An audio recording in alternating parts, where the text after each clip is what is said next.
ओम नारायणाय परिपूर्णगुणार्णवाय विश्वोदय स्थितिलयोन्नियतिप्रदाय ज्ञानप्रदाय विबुधासुरसौख्यदुःख सत्कारणाय वितताय नमो नमस्ते। अभ्रमं भंगरहितं अजडं विमलं सदा आनंद तीर्थमतुलं भजे तापत्रयापहम्। भवतीय बदनुभावादेडमूकोऽपि वाग्मी जडमतिरपि जन्तुर्जायते प्राज्ञमौलिः।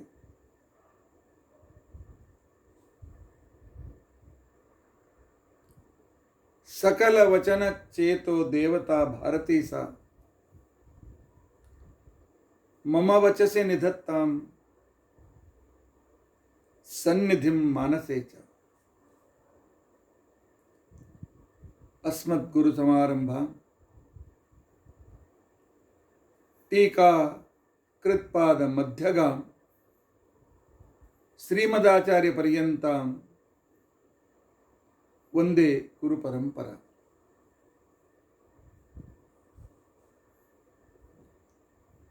विद्यायां विबुधाचार्यं वेदज्ञानाब्धिचन्दिरं दुर्मतध्वान्तमार्ताण्डं सत्यध्यानमुनिं भजे। 50 वर्षपर्यन्तं सततं रामपूजकः श्री सत्यप्रमोद गुरुराट् भासतां नो हृदम्बरे।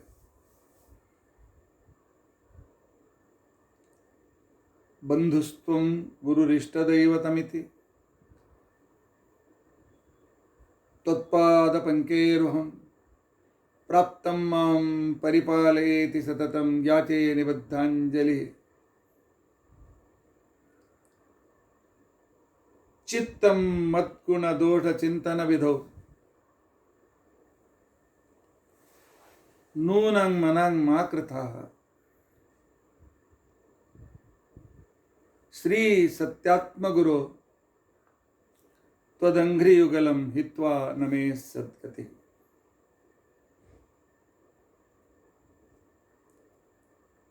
यैरहं शुकवत् सम्यक्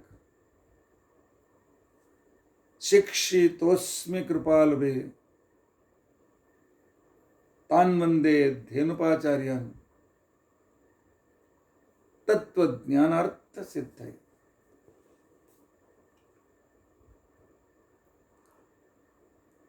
श्री गुरुभ्यो नमः।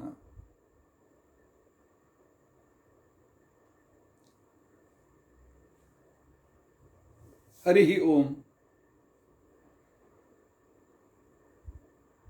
हरि ओम हरि ओम। स्वस्तिस्तु अशेष सन्मंगलानि सन्तु। श्लोकैकश्रवणपठनमात्रेण वक्तुश्च श्रोतॄणां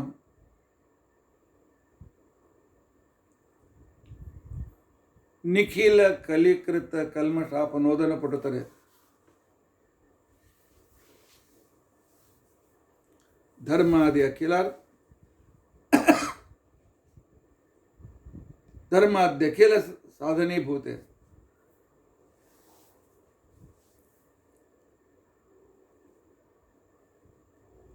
अद्य विष्णु तत्व निर्णय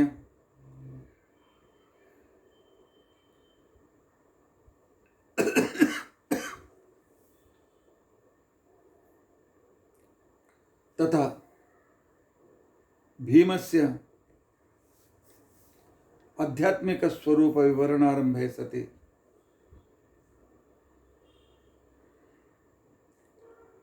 किंचित पूर्वकथानुवादः। हरि ओम हरि ओम हरि ओम।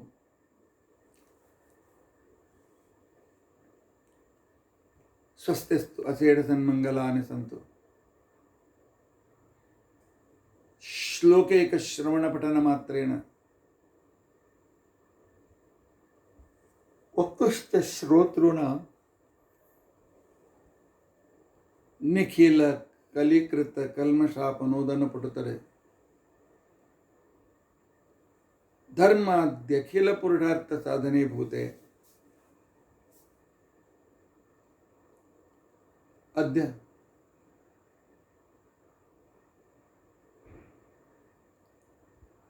ವಿಷ್ಣು ತತ್ವ ನಿರ್ಣಯ,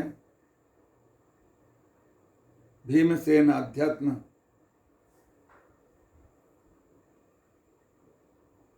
ತತ್ವಜ್ಞಾನಸ್ಯ ವಿವರಣ, ಅಧ್ಯಾತ್ಮ ತತ್ವಜ್ಞಾನ ಸ್ವರೂಪಸ್ಯ ವಿವರಣಾರಂಭೆ ಸತಿ ಕಿಂಚಿತ್ ಪೂರ್ವಕಥಾನುವಾದ. ಹರಿ ಓಂ ಹರಿ ಓಂ ಹರಿ ಓಂ. ಹರೇ ರಾಮ ರಾಮ ರಾಮ ಹರೇ ಹರೇ, ಹರೇ ಕೃಷ್ಣ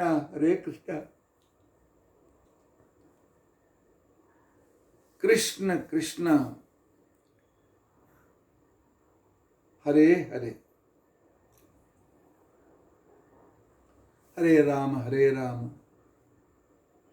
ರಾಮ ರಾಮ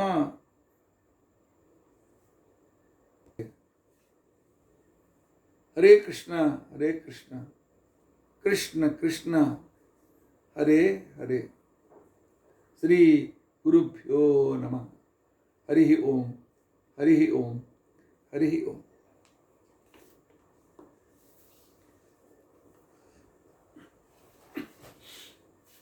ವೇದದ ನಿತ್ಯತ್ವದ ವಿಷಯದಲ್ಲಿ ಚರ್ಚೆ ನಡೆದಿದೆ. ವಿಷ್ಣು ತತ್ವ ನಿರ್ಣಯದಲ್ಲಿ ನಿನ್ನೆ ದಿವಸ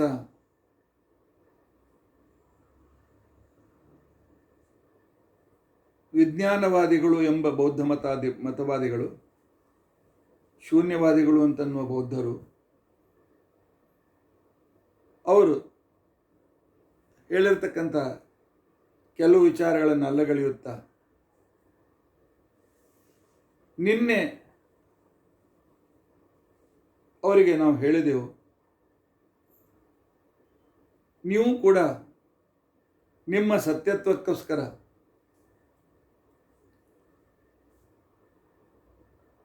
ಯಾವುದು ಭ್ರಾಂತಿ ವಿಷಯವಾಗ್ತದೆ ಅದು ನಿತಾಂತರ ಮಿಥ್ಯ ಆಗಿರೋದಿಲ್ಲ ಅಂತ ಒಪ್ಕೊಳ್ಬೇಕಾಗ್ತದೆ ಅಂತನ್ನೋ ಮಾತನ್ನು ಅವರಿಗೆ ಒಪ್ಪಿಸಲಿಕ್ಕೆ ನಾವು ಪ್ರಯತ್ನ ಮಾಡಿದ್ದೇವೆ. ಅದಕ್ಕೆ ನಾವು ಪ್ರಶ್ನೆ ಮಾಡಿದೆವು,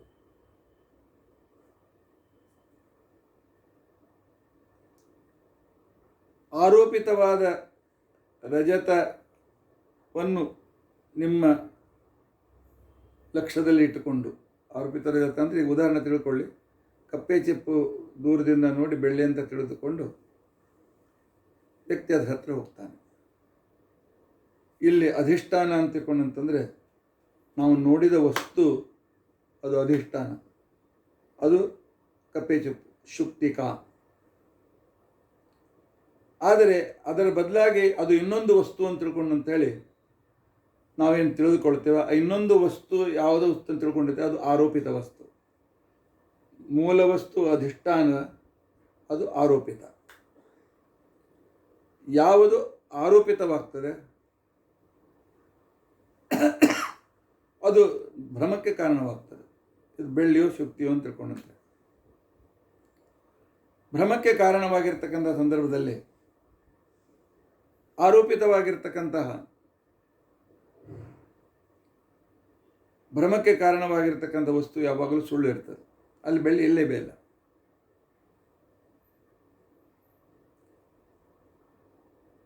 ಆರೋಪಿತವಾದ ರಜತ ಮಿಥ್ಯ ಆಗಿದೆ.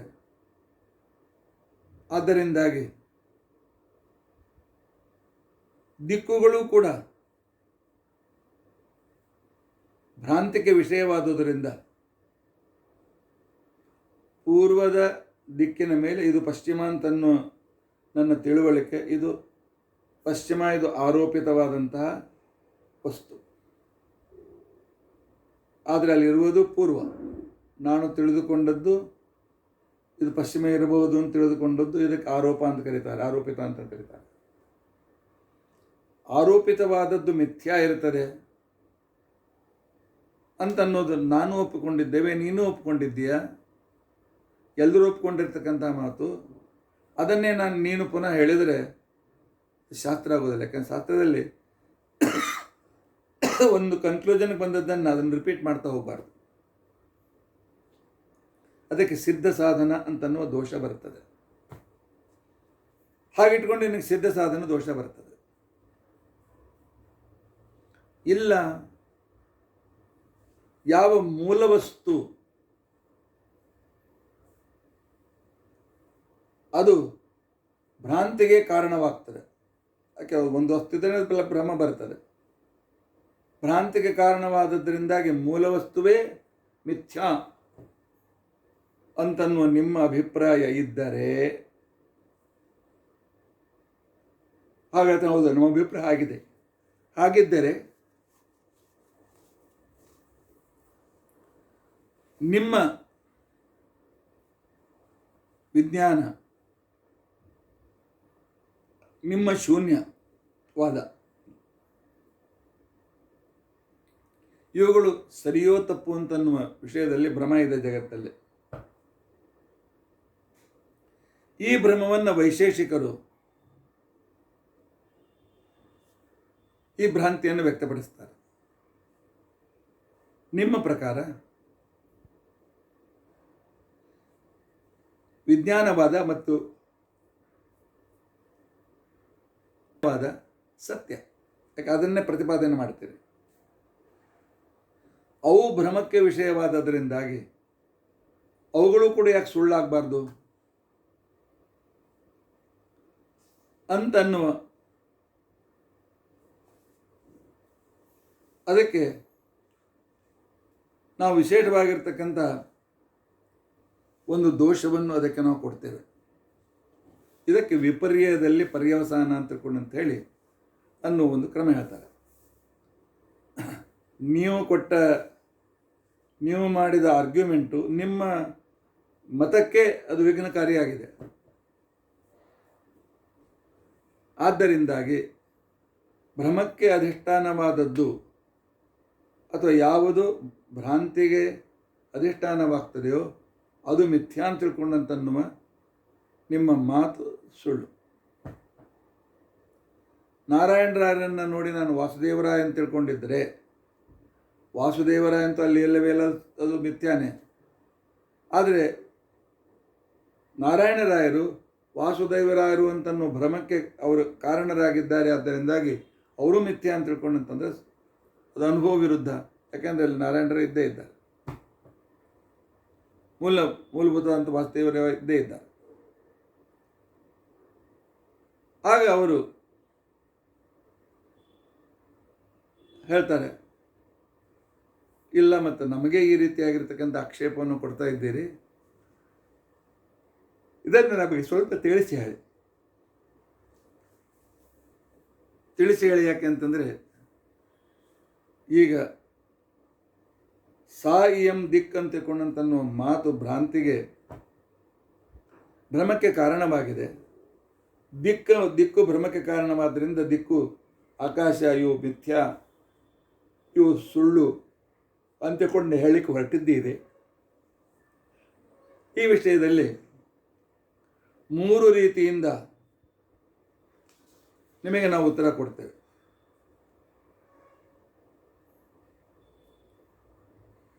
ನಿಮ್ಮ ಮೊದಲನೇದ್ದೇನು ಅಂತಿಕೊಂಡಂತಂದರೆ ದಿಕ್ಕುಗಳು ಮಿಥ್ಯಾ ಅಂತ ತಿಳ್ಕೊಂಡಂತ ಹೇಳಿ ಅದನ್ನು ಹೇಳಿಕೊಟ್ಟಿದ್ದೀರಿ.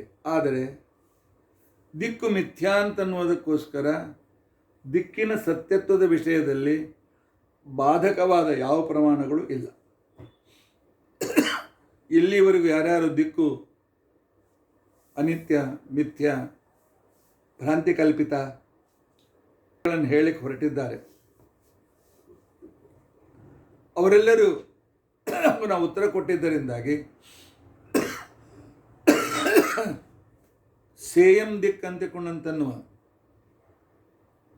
ಈ ಪ್ರತಿಭಿಜ್ಞೆಗೆ ಬಾಧಕ ಪ್ರಮಾಣ ಇಲ್ಲದೇ ಇದ್ದದರಿಂದಾಗಿ ದಿಕ್ಕು ನಿತ್ಯ ಅದನ್ನು ವರ್ಣನಿತ್ಯ ಅದನ್ನು ವೇದನಿತ್ಯ ಅಂತನ್ನುವ ಮಾತನ್ನು ಸ್ವೀಕಾರ ಮಾಡಲೇಬೇಕಾಗ್ತದೆ. ಯಾಕೆ? ಬಾಧಕ ಪ್ರಮಾಣ ಇಲ್ಲ. ಇನ್ನು ಎರಡನೆಯದ್ದು ದಿಕ್ಕು ಭ್ರಾಂತಿ ಕಲ್ಪಿತ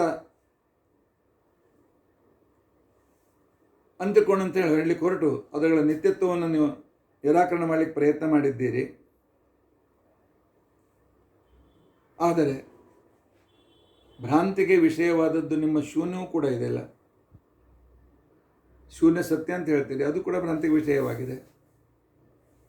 ಅದು ಕೂಡ ಭ್ರಾಂತಿಗೆ ವಿಷಯವಾದುದರಿಂದಾಗಿ ವಿಜ್ಞಾನ ಶೂನ್ಯಗಳ ಸತ್ಯತ್ವದ ವಿಷಯದಲ್ಲಿಯೂ ಕೂಡ ಸಂಶಯ ಬರ್ತದೆ. ಅದನ್ನು ನೀವು ಸ್ವೀಕಾರ ಮಾಡಿದರೆ ಅನ್ಯತರ ಅನೇಕಾಂತ ದೋಷ ನಿಮ್ಮಲ್ಲೇ ಬರ್ತದೆ. ಅಂದರೆ ನೀವು ಯಾವ ಕಾರಣ ಹೇಳ್ತೀರಿ ಅದು ನಿಮಗೆ ವಿನಾಶಕ್ಕೆ ಕಾರಣವಾಗ್ತದೆ.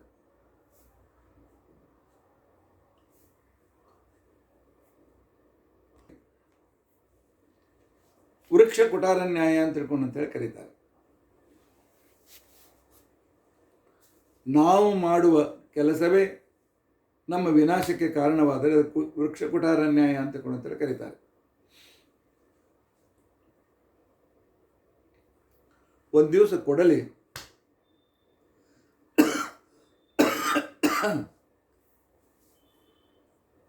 ಅಂತಿಕೊಂಡಂತ ಮುಂದೆ ಚೂಪಾಗಿರ್ತದೆ, ಮಧ್ಯದಲ್ಲಿ ಒಂದು ತೂತಿರ್ತದೆ, ಮತ್ತಿಷ್ಟು ಅಲ್ಲಿಗೆ ಕೊಡಲಿ ಆಯಿತು. ಅದು ಮರದ ಹತ್ತಿರ ಬಂದು ಹೇಳ್ತು, ನೀವು ಮರಗಳು ಯಾವಾಗಲೂ ಪರೋಪಕಾರಿಗಳು. ಶಾಸ್ತ್ರ ಹೇಳ್ತದೆ, ಪರೋಪಕಾರಾಯ ಫಲ ದುಹಂತಿ ಗಾವ, ಪರೋಪಕಾರಾಯ ವಹಂತಿ ನದ್ಯ, ಪರೋಪಕಾರಾರ್ಥಮಿದಂ ಶರೀರಂ ಅಂತ ಕಾಣುತ್ತೆ. ಮರಗಳು ಹೂ ಹಣ್ಣುಗಳನ್ನು ಕೊಡೋದು ಪರೋಪಕಾರಕ್ಕೋಸ್ಕರ. ಹಸುಗಳು ಹಾಲನ್ನು ಹಿಂಡುವುದು ಪರೋಪಕಾರಕ್ಕೋಸ್ಕರ. ನದಿಗಳು ಹರಿಯೋದು ಪರೋಪಕಾರಕ್ಕೋಸ್ಕರ. ಯಾವುದೋ ಮೇಲೆ ಸ್ವಾರ್ಥ ಬಯಸೋದಿಲ್ಲ. ಆದ್ದರಿಂದಾಗಿ ನಾವು ಕೂಡ ಪರೋಪಕಾರಿಗಳಾಗಬೇಕು ಅಂತನ್ನುವ ಮಾತು ಇದೆ. ಆದ್ದರಿಂದ ಮರಗಳೇ, ನೀವು ಭಾಳ ಪರೋಪಕಾರಿಗಳು. ನಮಗಿಷ್ಟೇ ಇದೆ, ನಮ್ಮನ್ನು ಹಿಂಗೆ ತೊಗೊಂಡು ಕಟ್ ಮಾಡಲಿಕ್ಕೆ ಆಗೋದಿಲ್ಲ. ನಮಗೊಂದು ಹ್ಯಾಂಡಲ್ ಬೇಕಾಗಿದೆ, ಅದು ನಿಮ್ಮ ಮರದ ಟೊಂಗೆಯಿಂದಲೇ ಹ್ಯಾಂಡಲ್ ಆಗ್ತದೆ. ಅದಕ್ಕೋಸ್ಕರ ನೀವು ಒಂದು ತುಂಡು ಕಟ್ಟಿಗೆ ಕೊಡಿ, ದೊಡ್ಡ ವಿಶಾಲ ಇದೆ ಇಲ್ಲ.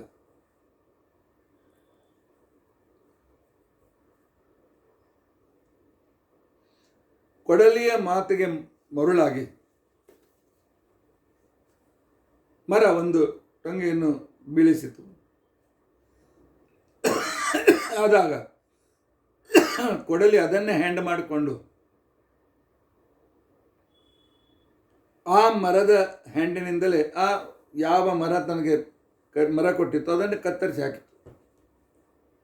ಆವಾಗ ಮರ ಅಂತೂ, ಅಯ್ಯೋ ನಾನಿಂದಲೇ ನಾನೇ ನನ್ನ ಕಾಲ ಮೇಲೆ ಕೊಡಲಿನ ಹಾಕ್ಕೊಂಡೆ, ನನಗೆ ನಾನೇ ನಾಶವಾದೆ. ವೃಕ್ಷ ಪರಶುನ್ಯಾಯ ಅಂತ ತಿಳ್ಕೊಂಡಂತ ಕರೀತಾರೆ. ಹಾಗೆ ಭ್ರಾಂತಿಗೆ ವಿಷಯವಾದುದು ಮಿಥ್ಯಾ ಅಂತ ತಿಳ್ಕೊಂಡಂತಂದರೆ ವೈಶೇಷಿಕರಿದ್ದಾರಲ್ಲ, ವೈಶೇಷಿಕರು ಸಾಚ ತೇಷಾಂ ವಿಪ್ರತಿಪತ್ತಿ ಭ್ರಾಂತಿ, ಅವರಂತಾರೆ ಈ ವಿಜ್ಞಾನವಾದದ ಸತ್ಯತ್ವದ ಬಗ್ಗೆ, ಶೂನ್ಯವಾದದ ಸತ್ಯತ್ವದ ಬಗ್ಗೆ ನನಗೆ ಸಂಶಯ ಇದೆ, ಭ್ರಮ ಅನ್ನೋದು. ಅವರು ಸುಮ್ಮನೆ ಕಾಲ್ಪನಿಕವಾಗಿ ಹೇಳ್ತಾ ಇದ್ದಾರೆ ಅಂತ ತಿಳ್ಕೊಂಡಂತ ಹೇಳಿ ವಿಜ್ಞಾನವಾದ ಶೂನ್ಯವಾದದ ಮೇಲೆ ನನಗೆ ಸತ್ಯವೋ ಸುಳ್ಳು ಅಂತ ಅನ್ನೋ ಭ್ರಮ ಇದೆ ಅಂತ ಹೇಳಿ ವೈಶೇಷಿಕರು ಹೇಳ್ತಾರೆ. ಹೀಗಾಗಿ ಏನಾಯಿತು, ಶೂನ್ಯವಾದವು ಮತ್ತು ವಿಜ್ಞಾನವಾದ ಇವುಗಳು ಕೂಡ ಒಂದು ಭ್ರಮಕ್ಕೆ ಅಧಿಷ್ಠಾನವಾದವು. ನಿಮ್ಮ ಪ್ರಕಾರ ಭ್ರಮ ಬರಲಿಕ್ಕೆ ಯಾವುದು ಕಾರಣವಾಗಿದೆಯೋ ಅದು ಮಿಥ್ಯಾ ಅಂತಕೊಂಡಂಥೇಳಿ ನಿಮ್ಮ ಅಭಿಪ್ರಾಯ ಇದೆ. ಈ ಅಭಿಪ್ರಾಯವನ್ನು ನೀವು ಪೂರ್ತಿ ಸ್ವೀಕಾರ ಮಾಡಿದರೆ ನಿಮ್ಮ ವಿಜ್ಞಾನವಾದವು ಭ್ರಮಕ್ಕೆ ಅಧಿಷ್ಠಾನವಾಗಿದೆ. ಆನಂತರ ನಿಮ್ಮ ಶೂನ್ಯವಾದವೂ ಭ್ರಮಕ್ಕೆ ಅಧಿಷ್ಠಾನವಾಗಿದೆ. ಆದ್ದರಿಂದಾಗಿ ನಿಮ್ಮ ವಿಜ್ಞಾನವಾದ ಶೂನ್ಯವಾದ ಮಿಥ್ಯಾ ಅಂತಂದಮೇಲೆ ನೀವು ಆರೋಪ ಮಾಡಿದ ದಿಕ್ಕುಗಳು ಮಿಥ್ಯಾ. ದಿಕ್ಕುಗಳು ಮಿಥ್ಯಾ ಆದದ್ರಿಂದಾಗಿ ಸಾ ಇಯಂ ದಿಕ್ ಅಂತಿಕೊಂಡಂತಕ್ಕಂಥ ಪ್ರತ್ಯವಿಜ್ಞಾ ಮಿಥ್ಯಾ. ಆದ್ದರಿಂದಾಗಿ ಆಕಾಶ ದಿಕ್ಕುಗಳು ನಿತ್ಯ, ಆಕಾಶ ಮತ್ತು ದಿಕ್ಕುಗಳು ಮಿಥ್ಯಾ ಆದದ್ರಿಂದಾಗಿ ಅವುಗಳನ್ನು ಉದಾಹರಣೆ ಕೊಟ್ಟು ನೀವು ವೇದಗಳ ನಿತ್ಯತ್ವವನ್ನು ಸಾಧನೆ ಮಾಡಲಿಕ್ಕೆ ಬರೋದಿಲ್ಲ ಅಂತ ತಿಳ್ಕೊಂಡಂತ ಹೇಳಿ ನೀವು ಏನು ಹೇಳಿದ್ದೀರಿ ಅದು ಕೂಡ ತಪ್ಪು. ಇಲ್ಲದೆ ಇದ್ರೆ ನಿಮ್ಮ ತತ್ವವೇ ತಪ್ಪಾದ ಮೇಲೆ ನೀವು ಹೇಳಿದ ಆರೋಪವೂ ಕೂಡ ತಪ್ಪು.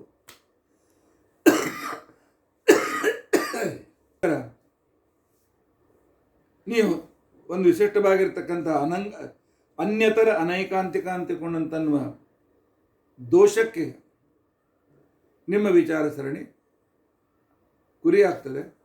ಆದ್ದರಿಂದ ನಿಮ್ಮ ವಿಚಾರ ಸರಣಿ ಸರಿಯಲ್ಲ ಅಂತ ತಿಳ್ಕೊಂಡಂತೇಳಿ ಇದರಿಂದ ಏನಾಯಿತು, ದಿಕ್ಕುಗಳು ಅನಿತ್ಯ ಅಥವಾ ಭ್ರಾಂತಿ ಕಲ್ಪಿತ ಅಂತನ್ನುವುದಕ್ಕೋಸ್ಕರ ಸಾಧಕ ಪ್ರಮಾಣ ಇಲ್ಲ. ಆದ್ದರಿಂದಾಗಿ ದಿಕ್ಕುಗಳು ನಿತ್ಯ ಇಲ್ಲ. ದಿಕ್ಕುಗಳು ಭ್ರಾಂತಿಗೆ ಅಧಿಷ್ಠಾನವಾಗಿದೆ. ಅಧಿಷ್ಠಾನವಾಗಿದ್ದರೂ ಕೂಡ ಶೂನ್ಯವಾದ ಮತ್ತು ವಿಜ್ಞಾನವಾದ ಇವೆರಡು ಭ್ರಮಕ್ಕೆ ಅಧಿಷ್ಠಾನವಾಗಿದ್ದರೂ ಅವರು ಅದನ್ನು ಸತ್ಯ ಅಂತ ಹೇಳ್ತಾರೆ. ಆಚಾರ್ಯರು ಇಲ್ಲಿ ಶೂನ್ಯವತ ಅಂತಷ್ಟೇ ಹೇಳಿದ್ದಾರೆ, ವಿಜ್ಞಾನವಾದವನ್ನು ತೆಗೆದುಕೊಳ್ಳಿಲ್ಲ. ಯಾಕಂದರೆ ವಿಜ್ಞಾನವಾದದಲ್ಲಿ ಕೆಲವು ವಿಜ್ಞಾನಿಗಳು ವಿಜ್ಞಾನವಾದವನ್ನು ನಿತ್ಯ ಅಂತ ಒಪ್ಪೋದಿಲ್ಲ. ಆದ್ದರಿಂದಾಗಿ ನಿಮ್ಮ ಆರ್ಗ್ಯುಮೆಂಟ್ ಅಂತೇಳಿದೆ, ನಿಮ್ಮ ಆರ್ಗ್ಯುಮೆಂಟ್ ನಿಮಗೆ ಅನ್ಯತರ ಅನೇಕಾಂತಿಕ ದೋಷಕ್ಕೆ ಕಾರಣವಾದುದರಿಂದ ನಿಮ್ಮ ಆರ್ಗ್ಯುಮೆಂಟೇ ತಪ್ಪಾಯಿತು. ಆದ್ದರಿಂದಾಗಿ ದಿಕ್ಕುಗಳು ಭ್ರಾಂತಿ ಕಲ್ಪಿತ ಅಥವಾ ದಿಕ್ಕುಗಳು ಮಿಥ್ಯಾ ಅಂತಿಕೊಂಡಂತನ್ನೋ ವಾದ ಹೊರಟೋದ ಮೇಲೆ ದಿಕ್ಕುಗಳು ನಿತ್ಯ ಅಂತನೋ ತಾನಾಗೇ ಸಿದ್ಧವಾಯಿತು. ಇನ್ನು ಮೂರನೇ ಕಾರಣ, ದಿಕ್ಕುಗಳು ನಿತ್ಯವಾದದ್ದರಿಂದಾಗಿ ಸಾ ಇಯಂ ದಿಕ್ ಅಂತಿಕೊಂಡಂತನ್ನುವ ಪ್ರತಿಭಿಜ್ಞೆಯೂ ಸತ್ಯವಾಯಿತು. ಸಾ ಇಯಂ ದಿಕ್ಕಂತ ಪ್ರತಿಭೆ ಸತ್ಯವಾದರೆ ದಿಕ್ಕಿನ ಗುಣಧರ್ಮವಾಗಿರತಕ್ಕಂಥ ವರ್ಣಗಳು ಕೂಡ ಸೋಯಂ ಗಕಾರ ಇದೇ ಆ ಗಕಾರ ಅಂತಕೊಂಡಂಥೇಳಿ ಆ ವರ್ಣದ ನಿತ್ಯತ್ವ ನಿರ್ಣಯವಾಯಿತು. ವರ್ಣದ ನಿತ್ಯತ್ವ ನಿರ್ಣಯವಾದ ಮೇಲೆ ಆಗ ವೇದಗಳು ನಿತ್ಯವಾದವು. ವೇದಗಳು ನಿತ್ಯವಾದದ್ದರಿಂದಾಗಿ ವೇದಗಳ ಮುಖಾಂತರ ಪರಮಾತ್ಮನ ಸರ್ವೋತ್ತಮತ್ವವು ಕೂಡ ನಿರ್ಣಯವಾಗ್ತದೆ, ಜಗತ್ ಸತ್ಯತ್ವವು ನಿರ್ಣಯವಾಗ್ತದೆ. ಆದ್ದರಿಂದಾಗಿ ನಿಮ್ಮ ಆಕ್ಷೇಪ ಸರಿಯಲ್ಲ ಅಂತ ತಿಳ್ಕೊಂಡು ಅಂತ ಹೇಳಿ ಟೀಕಾಕೃತ್ತಾದರೂ ತಮ್ಮ ಕೆಲವು ಮಾತುಗಳಲ್ಲಿ ಈ ಮಾತನ್ನು ನಮಗೆ ತಿಳಿಸಿ ಹೇಳ್ತಾರೆ. ಅಸ್ತಿ ಖಲು ವಾದಿನಾಂ ವಿಜ್ಞಾನ ವಿಷಯ ಶೂನ್ಯ ವಿಷಯ ಚ ವಿಪ್ರತಿಪತ್ತಿ. ಕೆಲವು ವಾದಿಗಳಿಗೆ ವಿಜ್ಞಾನವಾದ ಮತ್ತು ಶೂನ್ಯವಾದದ ಬಗ್ಗೆ ಇವು ಕೇವಲ ಭ್ರಾಮಕ ಅಂತಿಕೊಂಡಂತನ್ನುವ ಬಗ್ಗೆ ನಿಮ್ಮ ಬಗ್ಗೆ ಆಕ್ಷೇಪ ಇದೆ. ಈ ಆಕ್ಷೇಪಕ್ಕೆ ನಾವು ಭ್ರಾಂತಿ ಅಂತ ಕರೀತೇವೆ. ಈ ಭ್ರಾಂತಿಗೆ ವಿಜ್ಞಾನವಾದ ಮತ್ತು ಶೂನ್ಯವಾದವು ಇದಕ್ಕೆ ಭ್ರಾಂತಿಗೆ ಬರಲಿಕ್ಕೆ ಅಧಿಷ್ಠಾನವಾಯಿತು. ನಿಮ್ಮ ಪ್ರಕಾರ ಶೂನ್ಯವಾದ ವಿಜ್ಞಾನವಾದಗಳು ಭ್ರಾಂತಿಗೆ ಅಧಿಷ್ಠಾನವಾದರೂ ಕೂಡ ನಿತ್ಯವಾಗಿವೆ ಅಂತ ತಿಳ್ಕೊಂಡಂತೇಳಿ ನಿಮ್ಮ ಅಭಿಪ್ರಾಯ ಇದ್ದದ್ದರಿಂದಾಗಿ ಭ್ರಾಂತಿಗೆ ಅಧಿಷ್ಠಾನವಾದಂಥ ದಿಕ್ ಆಕಾಶಗಳು ಕೂಡ ಸತ್ಯವಾದವು. ದಿಕ್ ಆಕಾಶ ಸತ್ಯವಾದದ್ದರಿಂದಾಗಿ ಸೇಯಂ ದಿಕ್ ಅಂತಿಕೊಂಡಂತನ್ನುವ ಪ್ರತಿಭಿಜ್ಞಾ ಸತ್ಯವಾಯಿತು. ಸೇಯಂ ದಿಕ್ ಅಂತನೂ ಪ್ರತಿಭಿಜ್ಞಾ ಸತ್ಯವಾದ ಮೇಲೆ ಆಗ ಸೇಯಂ ಸೋಯಂ ಗಕಾರ ಅಂತಿಕೊಂಡಂತನ್ನೋದು ಕೂಡ ಸಿದ್ಧವಾಯಿತು. ಪ್ರತಿಭಿಜ್ಞೆ ಸಿದ್ಧವಾದದ್ರಿಂದ ವರ್ಣಗಳು ನಿತ್ಯವಾದವು. ವರ್ಣಗಳ ಸಮೂಹವಾದ ವೇದವೂ ಕೂಡ ನಿತ್ಯವಾಯಿತು. ಆದ್ದರಿಂದ ವೇದ ನಿತ್ಯ ಪೌರುಷಯ ಅಂತನ್ನುವ ನಮ್ಮ ವಾದ ಆರಂಭದಲ್ಲಿ ಪ್ರಾರಂಭವಾಗಿತ್ತು. ಅದು ಸಕಲ ದೋಷದಿಂದ ನಿವೃತ್ತವಾಗಿ ಪರಿಶುದ್ಧವಾಗಿ ನಮ್ಮ ಎದುರಿಗೆ ಬರ್ತದೆ ಅಂತ ಹೇಳಿದಾಗ ಆಗ ಶಿಷ್ಯರು ಪ್ರಶ್ನೆ ಮಾಡ್ತಾರೆ, ವರ್ಣಗಳು ನಿತ್ಯ ಅಂತಂದಾಕ್ಷಣಕ್ಕೇನೆ ವೈಯಾಕರಣಗಳು ಆಕ್ಷೇಪ ತೆಗೆದರು, ನೈಯಾಯಿಕರು ಆಕ್ಷೇಪ ತೆಗೆದರು, ವೈಶೇಷಿಕರು ಆಕ್ಷೇಪ ತೆಗೆದರು, ಶೂನ್ಯವಾದಿಗಳು ಆಕ್ಷೇಪ ತೆಗೆದರು, ಆನಂತರ ವಿಜ್ಞಾನವಾದಿಗಳು ಆಕ್ಷೇಪ ತೆಗೆದರು. ಈ ಎಲ್ಲರ ಆಕ್ಷೇಪವನ್ನು ಆಚಾರ್ಯರು ತಮ್ಮ ವಿಷ್ಣು ತತ್ವ ನಿರ್ಣಯದಲ್ಲಿ ನಿರಾಕರಣೆ ಮಾಡಿ ನಿಮ್ಮ ಆಕ್ಷೇಪಕ್ಕೆ ಯಾವ ಹುರುಳು ಇಲ್ಲ, ಯಾವ ಅರ್ಥ ಇಲ್ಲ ಅಂತ ತಿಳ್ಕೊಂಡಂತ ಹೇಳಿ ಅದನ್ನು ತಿಳಿಸಿಕೊಟ್ಟಿದ್ದರಿಂದಾಗಿ ಇಲ್ಲಿಯವರೆಗೂ ಏನು ವಾದ ವೇದದ ನಿತ್ಯತ್ವದ ಬಗ್ಗೆ ವಾದ ಇತ್ತು ಅದು ಇಲ್ಲಿಗೆ ಸಮಾಪ್ತಿಯಾಯಿತು. ವಾದ ಸಮಾಪ್ತಿಯಾದದರಿಂದಾಗಿ ವೇದಗಳ ನಿತ್ಯತ್ವ ಸತ್ಯ ಅಂತಕೊಂಡಂತನ್ನೋದು ಜ್ಞಾತವಾಯಿತು. ಆಗ ಶಿಷ್ಯ ಹೇಳ್ತಾನೆ, ನೋಡಿ, ವರ್ಣಗಳ ನಿತ್ಯತ್ವ ಪ್ರಾರಂಭವಾಗಿ 15 ದಿನಗಳಾದವು. 15 ದಿನಗಳಲ್ಲಿ ಏನೇನು ಚರ್ಚೆ ನಡೀತು ನನಗೂ ಸ್ವಲ್ಪ ಮರೆತು ಹೋಗಿದೆ. ಆದ್ದರಿಂದಾಗಿ ಅದನ್ನು ಈ 15 ದಿನಗಳಲ್ಲಿ ಅಂದರೆ ವೈಯಾಕರಣಗಳ ಆಕ್ಷೇಪ, ನೈಯಾಯಿಕರ ಆಕ್ಷೇಪ, ಆನಂತರ ವೈಶೇಷಿಕರ ಆಕ್ಷೇಪ, ಆನಂತರ ವಿಜ್ಞಾನವಾದಿಗಳ ಆಕ್ಷೇಪ, ಶೂನ್ಯವಾದಿಗಳ ಆಕ್ಷೇಪ ಇತ್ಯಾದಿಗಳನ್ನೇನಿವೆ ಈ ಎಲ್ಲ ಆಕ್ಷೇಪಗಳು ಹೊರಟೋದ್ಮೇಲೆ ವೇದಗಳು ನಿತ್ಯ ಅಂತನ್ನೋದು ತಾನಾಗಿಯೇ, ವರ್ಣರೂಪವಾದ ವೇದ ನಿತ್ಯ ಅಂತಕೊಂಡಂತನ್ನೋದು ತಾನಾಗಿಯೇ ಸಿದ್ಧವಾಗ್ತದೆ.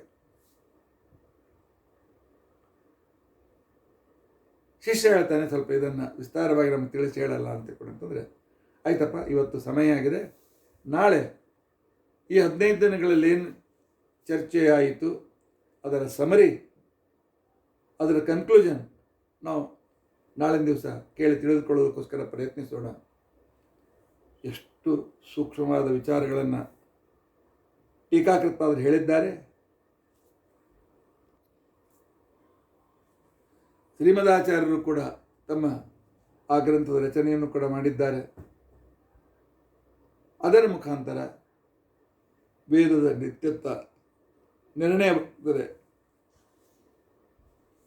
ಅದರ ಏನು ಸಮರಿ ಇದೆ ಅದನ್ನು ನಾವು ನಾಳಿನ ದಿವಸ ತಿಳಿದುಕೊಳ್ಳೋದಕ್ಕೋಸ್ಕರ ಪ್ರಯತ್ನಿಸೋಣ. ಇಲ್ಲಿಗೆ ವಿಷ್ಣು ತತ್ವ ನಿರ್ಣಯದ ಚಿಂತನೆಯನ್ನು ನಿಲ್ಲಿಸೋಣ. ನಾಳಿನ ದಿವಸ ಟೀಕಾಕೃತಪಾದರು ಈ 15 ದಿನಗಳಲ್ಲಿ ಏನು ವಾದ ನಡೀತು, ಸೋಯಂ ಗಕಾರ ಅಂತಿಕೊಂಡಂತನ್ನುವ ಈ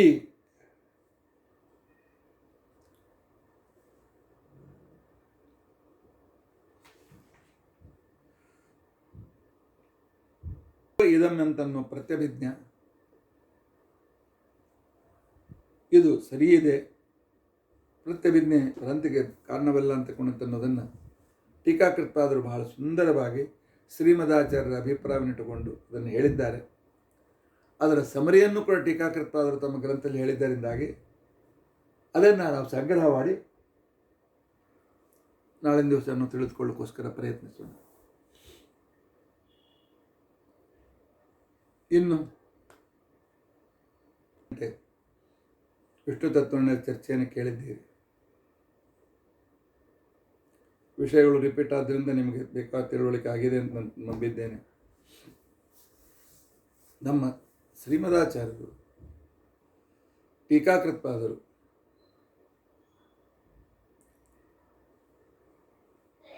ಏನು ನಮಗೆ ಸಹಾಯ ಮಾಡಿದ್ದಾರೆ, ಎಷ್ಟು ವಿಮರ್ಶಾತ್ಮಕವಾಗಿರ್ತಕ್ಕಂಥ ಜ್ಞಾನ ನಮಗೆ ಕೊಟ್ಟಿದ್ದಾರೆ. ಇದನ್ನು ನಾವು ಮನುಷ್ಯರಾಗಿ ದೇವರು ಕೊಟ್ಟ ಬುದ್ಧಿ ಉಳ್ಳವರಾಗಿ ನಾವು ಪ್ರಯತ್ನ ಮಾಡದೇ ಇದ್ದರೆ ನಮ್ಮ ಜೀವನ ವ್ಯರ್ಥಲ್ಲೇನು? ಅದಕ್ಕೋಸ್ಕರ ಕಠಿಣವಾದರೂ ಕೂಡ ತಿಳಿದುಕೊಳ್ಳಿಕ್ಕೆ ಪ್ರಯತ್ನಿಸೋಣ. ಇವತ್ತಿನ ದಿನದಲ್ಲಿ ವೇದ ನಿತ್ಯತ್ವದ ವಿಷಯದಲ್ಲಿ ಯಾವುದೂ ಬಾಧಕ ಪ್ರಮಾಣ ಇಲ್ಲ. ಭ್ರಾಂತಿಗೆ ಅಧಿಷ್ಠಾನವಾಗಿದ್ದರೂ ಕೂಡ ಅದಕ್ಕೆ ಅಧಿಷ್ಠಾನವಾದ ಶೂನ್ಯವಾದ ವಿಜ್ಞಾನವಾದಗಳು ಸತ್ಯವಾದಂತೆ ದಿಕ್ಕುಗಳು ಕೂಡ ಸತ್ಯವಾಗಿವೆ. ಆ ನಂತರ ದಿಕ್ಕುಗಳು ಸತ್ಯವಾದ ಮೇಲೆ ಸ್ವಯಂ ಸಾ ಎಂ ಪ್ರಾಚಿ ಅಂತನ್ನುವುದಾಗಲಿ, ಸ್ವಯಂ ಗಕಾರ ಸ್ವಯಂ ದೇವದತ್ತ ಇತ್ಯಾದಿ ಪ್ರತ್ಯವಿಜ್ಞೆಗಳಾಗಲಿ, ಇವೆಲ್ಲವೂ ಕೂಡ ಅತ್ಯಂತ ಪ್ರಾಮಾಣಿಕ ಅಂತ ನಿರ್ಧಾರವಾದ ಮೇಲೆ ವೇದದ ನಿತ್ಯತ್ವಕ್ಕೆ ಯಾವ ಬಾಧಕಗಳು ಉಳಿಯುವುದಿಲ್ಲ. ಈ ನಡೆದ ಚರ್ಚೆಯ ಸಮರಿ ಟೀಕಾಕೃತವಾದರೂ ಕೊಡ್ತೇನೆ ಅಂತ ಹೇಳಿದ್ದಾರೆ. ನಾಳೆ ಅದನ್ನು ನಾನು ಹೋಗಿ ತೆಗೆದುಕೊಂಡು ಬರ್ತೇನೆ. ಇನ್ನು ಭೀಮನ ಪಾತ್ರಕ್ಕೆ ಬರೋಣ. ಭೀಮ ಕೀರ್ತನ ಭಕ್ತಿಯ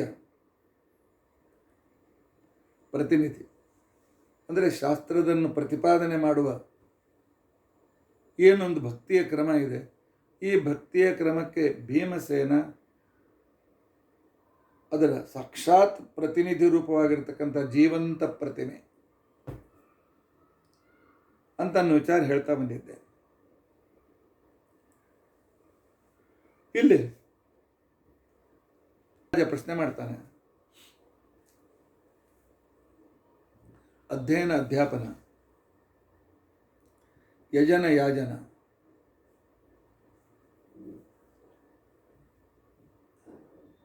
ದಾನ ಪ್ರತಿಗ್ರಹ, ಈ 6 ಧರ್ಮಗಳು ಅಂತೇವೆ. ಇವುಗಳನ್ನು ಉಳಿದವರು ಯಾರು ಮಾಡಬಾರ್ದೆ? ಹಾಗಾದರೆ ಕ್ಷತ್ರಿಯರು ವೈಶ್ಯರು ಶೂದ್ರರು ದಾನ ಮಾಡಬಾರ್ದೆ? ಕ್ಷತ್ರಿಯ ವೈಶ್ಯ ಶೂದ್ರರು ಹೋಮ ಹವನಾದಿಗಳಲ್ಲಿ ಸಹಾಯ ಮಾಡಬಾರ್ದೆ?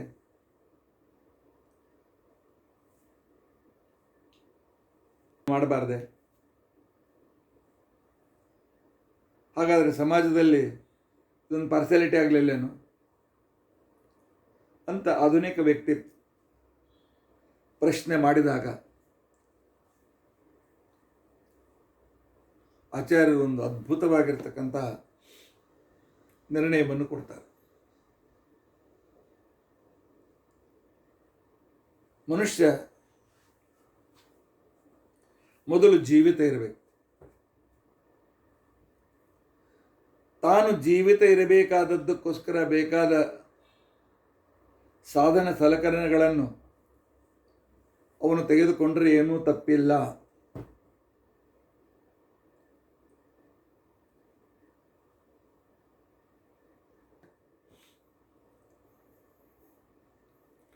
ವ್ಯಾಪಾರವಾಗಲಿ ಕೃಷಿಯಾಗಲಿ ಅವನ ಕಡೆಯಿಂದ ಮಾಡಲಿಕ್ಕಾಗಲಿಲ್ಲ. ಅವನು ಸ್ಕೂಲ್ ಟೀಚರ್ ಅಥವಾ ಗುರುಕುಲದ ಅಧ್ಯಾಪಕನಾಗಲಿಕ್ಕೆ ಬರ್ತದೋ ಇಲ್ಲೋ? ಯಾಕೆ ಅದೊಂದೇ ಅವನಿಗೆ ಹೊಟ್ಟೆ ತುಂಬಿಸ್ಲಿಕ್ಕೆ ಅದೊಂದೇ ಉಳಿದಿರ್ತದೆ ಅಂತ ಕೆಲಸ ಸಿಗ್ತಾ ಇದೆ. ಇಂಥ ಸಂದರ್ಭದಲ್ಲಿ ಏನು ಮಾಡಬೇಕು? ಯಾಕೆಂತಂದರೆ ಅಧ್ಯಾಪನ ಇದು ಬ್ರಾಹ್ಮಣರ ಕೆಲಸ. ನಾನು ವೈಶ್ಯಳಾಗಿ ಹೇಗೆ ಮಾಡಲಿ? ಆಯ್ತಲ್ಲ ಅಂತ ಪ್ರಶ್ನೆ ಬಂದಾಗ ಆಚಾರ್ಯರು ಎಷ್ಟು ಉದಾರವಾದಿಗಳಾಗಿದ್ದಾರೆ ಅಂತ ತಿಳ್ಕೊಂಡಂತಂದರೆ ಅವರ ಈ ಶ್ಲೋಕ ನೋಡೋಣ. ಎಷ್ಟೆಷ್ಟು ಜನರು ಬ್ರಾಹ್ಮಣರ ಮೇಲೆ, ಅವರ ಮೇಲೆ, ಇವ್ರ ಮೇಲೆ ಆಕ್ಷೇಪ ಮಾಡ್ತಾ ಇದ್ದಾರೆ. ಎಲ್ಲರಿಗೂ ಉತ್ತರ ಸಿಗ್ತದೆ. ಪ್ರಾಧಾನ್ಯತೋ ಧರ್ಮ ವಿಶೇಷ ಏಷಃ ಯಜನ ಯಾಜನ ಅಧ್ಯಯನ ಅಧ್ಯಾಪನ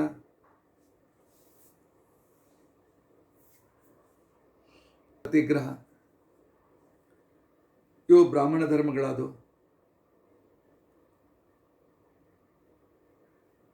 ಹಾಗಾದರೆ ಬ್ರಾಹ್ಮಣರು ಇವುಗಳನ್ನು ಬಿಟ್ಟು ಬೇರೆ ಏನು ಮಾಡಬಾರ್ದೇನು?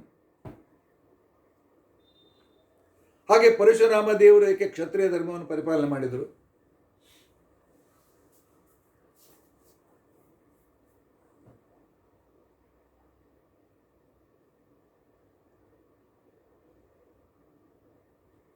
ಬ್ರಾಹ್ಮಣರು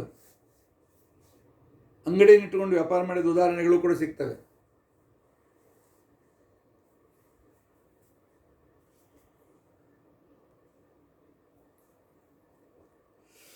ಸ್ವಲ್ಪ ಆಲಸ್ಯ, ಅದಕ್ಕೆ ದೇವರನ್ನು ಸ್ಮರಣೆ ಮಾಡ್ತೇನೆ. ಯಾಕೆಂದರೆ ದೇವರನ್ನು, ಗುರುಗಳನ್ನು ಸ್ಮರಣೆ ಮಾಡಿದರೆ ಆಲಸ್ಯ ಹೊರಟೋಗ್ತದೆ, ಆಕಳಕ್ಕೆ ಹೊರಟೋಗ್ತದೆ. ಅದಕ್ಕೆ ರಾಯರ ಸ್ತೋತ್ರ ಹೇಳಿದ್ದಾರೆ. ಸ್ತೋತ್ರ ಹೇಳಿದರೆ ಆಲಸ್ಯ, ಆಕಳಕ್ಕೆ ಇತ್ಯಾದಿ ವಿಭ್ರಮಗಳೆಲ್ಲ ಹೊರಟೋಗ್ತವೆ ಅಂತ ತಿಳ್ಕೊಂಡು ಹೇಳಿ. ಆದ್ದರಿಂದಾಗಿ ಒಂದು ನಿಮಿಷ ರಾಘವೇಂದ್ರ ಸ್ವಾಮಿಗಳ ಸ್ಮರಣೆ ಮಾಡೋಣ.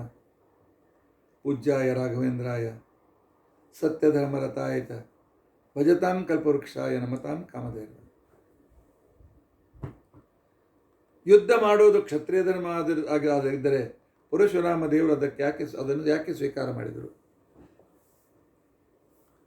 ಮಹಾಭಾರತದಲ್ಲಿ ಕೆಲವು ವ್ಯಾಪಾರಿಗಳ ವರ್ಣನೆ ಬರ್ತದೆ. ಬ್ರಾಹ್ಮಣರು ಕೂಡ ವ್ಯಾಪಾರ ಮಾಡಿದ್ದು ಉದಾಹರಣೆ ಕಂಡು ಬರ್ತದೆ. ಇನ್ನು ಸೇವಾ ಮಾಡೋದು ಧರ್ಮ ಅಂತಿಕೊಂಡಂತಂದರೆ ಬ್ರಾಹ್ಮಣ ಒಟ್ಟುಗಳು ಗುರುಗಳ ಸೇವೆ ಮಾಡೋದು ಬೇಡವೆ? ಸೇವಾ ಧರ್ಮ ಶೂದ್ರದಲ್ಲೇನು? ನಾವ್ಯಾಕೆ ಮಾಡಬೇಕು? ತಂದೆ ತಾಯಿಗಳ ಸೇವೆ ಸೇವಾ ಧರ್ಮ, ಇದು ಶೂದ್ರನ ಧರ್ಮ. ಅದಕ್ಕೋಸ್ಕರ ಆ ಧರ್ಮವನ್ನು ನಾನು ಯಾಕೆ ಆಚರಣೆ ಮಾಡಲಿ ಅಂತ ನಾಳೆ ಜನರು ತಕರಾರು ತೆಗೆದ್ರೆ ಏನು ಉತ್ತರ ಹೇಳ್ತಾರೆ? ಅದಕ್ಕೋಸ್ಕರ ಶ್ರೀಮದಾಚಾರ್ಯ ಹೇಳಿದರು, ಪ್ರಾಧಾನ್ಯತೋ ಧರ್ಮ ವಿಶೇಷ ಏಷಃ ಸಾಮಾನ್ಯತಃ ಸರ್ವ ಏವಾಖಿಲಾನಾಂ. ಈ ವಾಕ್ಯ ಬರೆದಿಟ್ಟವ.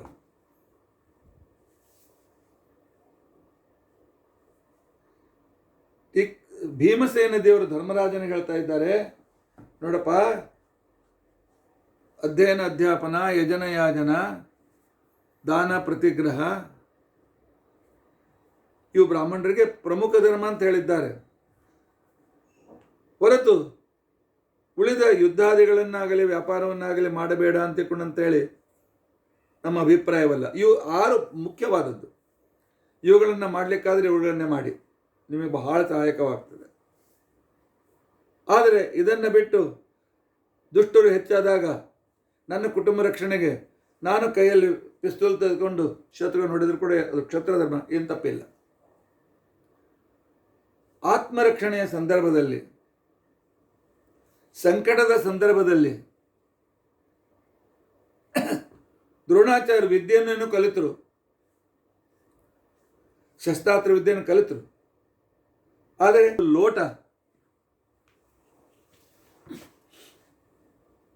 ಹಾಲು ಕೊಡಲಿಕ್ಕೆ ಇರದಾದಂಥ ದಾರಿದ್ರ್ಯ ಇತ್ತು. ಅದಕ್ಕೋಸ್ಕರ ದ್ರೋಣಾಚಾರ್ಯರು ಬ್ರಾಹ್ಮಣರಾಗಿದ್ದು ಕೂಡ ಶಸ್ತ್ರ ಹಿಡಿಯಬೇಕಾಯಿತು. ಶಸ್ತ್ರ ಕಲಿಸುವ ನೆವದಿಂದ ಅನೇಕ ಯುದ್ಧಗಳನ್ನು ಕೂಡ ಮಾಡಿದರು. ಆದ್ದರಿಂದಾಗಿ ದೇವರು ಸಹ ಯಾವಾಗ ಎಲ್ಲ ಕ್ಷತ್ರಿಯರು ಹೆಚ್ಚಿನ ಭಾಗದ ಕ್ಷತ್ರಿಯರು ತಮ್ಮ ಧರ್ಮವನ್ನು ಪರಿಪಾಲನೆ ಮಾಡಿದೆ, ದುಷ್ಟರಿಗೆ ಸಹಾಯ ಮಾಡಲಿಕ್ಕೆ ಪ್ರಾರಂಭ ಮಾಡಿದರು, ಬ್ರಾಹ್ಮಣರ ಮೇಲೆ ಕೈ ಎತ್ತಿದರು. ಆಗ ಅವರು ಕ್ಷತ್ರ ಧರ್ಮವನ್ನು ಕೂಡ ಸ್ವೀಕಾರ ಮಾಡಿದರು. ಸಂಕಟದ ಸಂದರ್ಭದಲ್ಲಿ ಬ್ರಾಹ್ಮಣನು ಕೂಡ ತಾನು ಇನ್ನೊಬ್ಬರ ಸೇವಾರೂಪವಾಗಿರ್ತಕ್ಕಂಥದ್ದು. ಬ್ರಾಹ್ಮಣ ಒಂದು ವಿದ್ಯಾಪೀಠದಲ್ಲಿ, ಒಂದು ಮಠದಲ್ಲಿ ಪ್ಯೂನ್ ಆದರೂ ಕೂಡ ಅದನ್ನು ಧರ್ಮ ಪರಿಪಾಲನೆ ಮಾಡದಂತೆ. ಇಲ್ಲ, ಅದು ಶೂದ್ರ ಧರ್ಮ ಅಂತಿಕೊಂಡಂತಂದರೆ ಅದಕ್ಕೆ ಆಚಾರ್ಯ ಹೇಳಿದ್ರು, ವಿಶಿಷ್ಟ ಸಂದರ್ಭದಲ್ಲಿ ಎಲ್ಲ ಧರ್ಮಗಳು ಕೂಡ ಎಲ್ಲರಿಗೂ ಧರ್ಮವಾಗಿವೆ.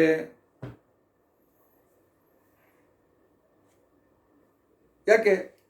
ನಮ್ಮ ಶರೀರ ಅಂತಿಕೊಂಡಂತ ಅನ್ನೋದು ಮುಖ ಅಂದರೆ ಮುಖದ ಕೆಲಸವೂ ಇದೆ, ಆ ನಂತರ ಭುಜದ ಕೆಲಸವೂ ಇದೆ, ತೊಡೆಯ ಕೆಲಸವೂ ಕೂಡ ಇದೆ, ಪಾದಗಳ ಕೆಲಸವೂ ಕೂಡ ಇದೆ.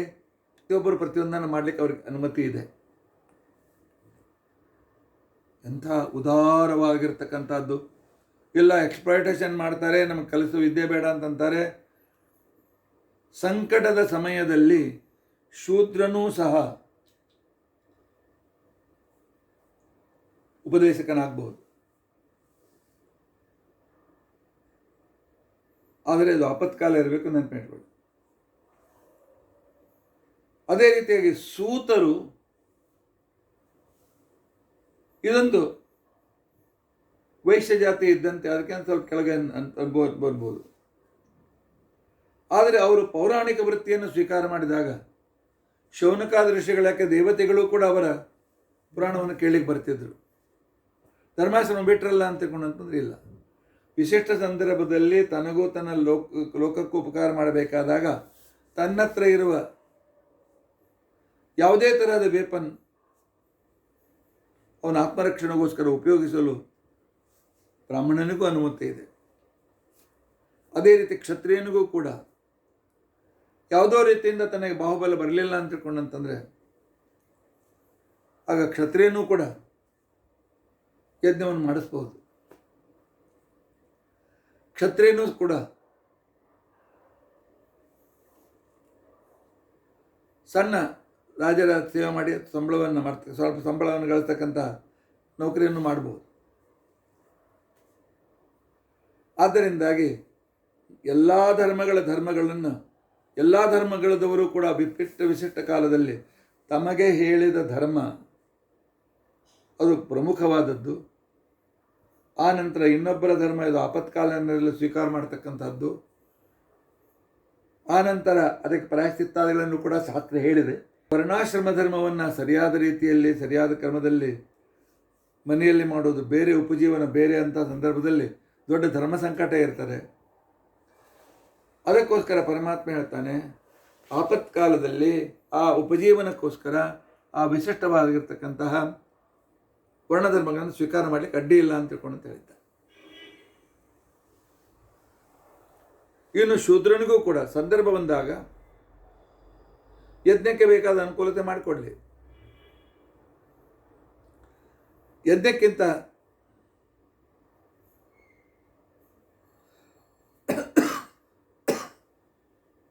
ಇಂಥ ಸಂದರ್ಭದಲ್ಲಿ ಉಪಜೀವನಕ್ಕೋಸ್ಕರ ಬಂದಿರತಕ್ಕಂಥ ಎದುರಿಗಿರ್ತಕ್ಕಂಥ ಅವಕಾಶವನ್ನು ತಪ್ಪಿಕೊಳ್ಳಬಾರದು ಅಂತ ಅನ್ನೋದು ಶಾಸ್ತ್ರದ ಇದು ಉಪದೇಶ. ಆದರೆ ಭೀಮಸೇನದೇವರು ಹೇಳ್ತಾರೆ, ಇದು ಪರಮಾತ್ಮನ ಸಂಪೂರ್ಣ ವಶದಲ್ಲಿದೆ, ನಾನು ಅಸ್ವತಂತ್ರ, ಅವನು ಮಾಡಿಸಿದರೆ ನಾನು ಮಾಡ್ತಕ್ಕಂಥವನು. ಈ ಒಂದು ಮುಖ್ಯವಾಗಿರ್ತಕ್ಕಂಥ ಸಿದ್ಧಾಂತಗಳಿವೆ. ಈ ಸಿದ್ಧಾಂತಗಳನ್ನು ಪ್ರತಿ ಕ್ಷಣದಲ್ಲೂ ನೆನೆಸ್ತಿರಬೇಕು. ಅಂತಹ ವಿಶಿಷ್ಟ ವರ್ಣದವರಿಂದ ನಾವು ದಾನಾದಿಗಳನ್ನು ಸ್ವೀಕಾರ ಮಾಡುವಾಗ ಅಥವಾ ಅವ್ರಿಗೋಸ್ಕರ ಅನೇಕ ಜಪತಪಾದಗಳನ್ನು ಮಾಡಿದಾಗ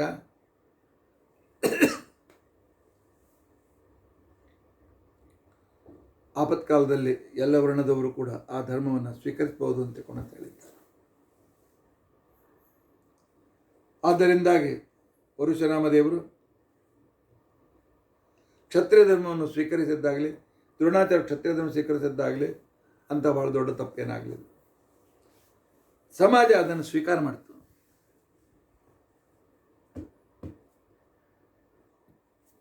ಎಂತಹ ಉದಾರವಾದಿಗಳು ಅಂತಿಕೊಂಡಂತ ಅನ್ನೋದನ್ನು ಇದರಿಂದ ನಾವು ತಿಳಿದುಕೊಳ್ಳಿಕ್ಕಾಗ್ತದೆ.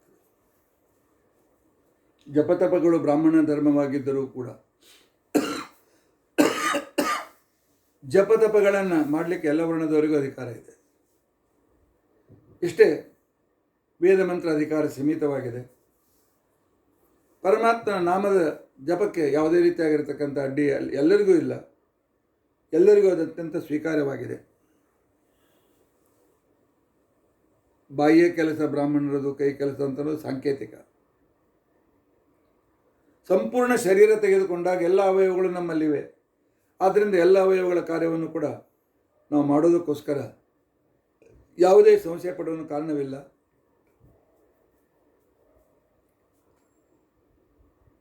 ಸಂದರ್ಭ ಬಂದಾಗ ತನ್ನ ಆತ್ಮರಕ್ಷಣೆಗೋಸ್ಕರ ಇನ್ನೊಂದು ವರ್ಣದ ಧರ್ಮವನ್ನು ಸ್ವೀಕಾರ ಮಾಡಬಹುದು, ಆಚರಿಸಬಹುದು ಅಂತ ತಿಳ್ಕೊಂಡಂತೇಳಿ ಅಂದಿದ್ದಾರೆ.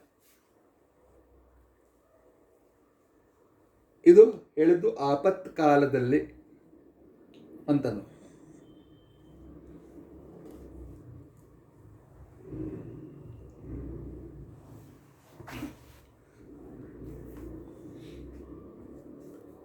ಸಾಮಾನ್ಯತಃ ಸರ್ವ ಏವಾಖಿಲಾನಾಂ, ಸಾಮಾನ್ಯತಃ ಸರ್ವ ಏವಾಖಿಲಾನಾಂ, ಈ ಶಬ್ದ ನೆನಪಿಟ್ಟುಕೊಳ್ಳೋಣ. ಎಲ್ಲರ 4 ವರ್ಣ ಧರ್ಮಗಳು 4 ವರ್ಣದವರಿಗೂ ಸಾಮಾನ್ಯತಃ ಆಪತ್ಕಾಲದಲ್ಲಿ ಗ್ರಾಹ್ಯವಾಗಿವೆ. ಈಗ ಉದಾಹರಣೆಗೆ ಬ್ರಾಹ್ಮಣ